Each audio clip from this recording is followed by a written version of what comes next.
3 sebab kenapa anda wajib amalkan vitamin D3K2+, Dr. Nordin Darus.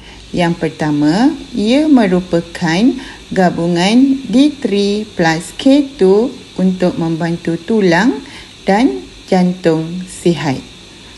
Vitamin D3 akan membantu penyerapan kalsium, manakala K2 pastikan kalsium dihantar ke tempat yang betul, iaitu tulang dan gigi, bukan tersumbat di arteri. Yang kedua, sistem imun lebih kuat, tenaga berpanjangan.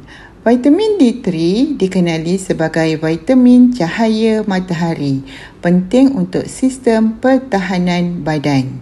Yang ketiga pula, produk premium dan dipercayai, dirumus khas oleh Dr. Nordin Darus, pakar kesihatan terkenal di Malaysia. Okey, pastikan pembelian anda adalah original produk daripada DND.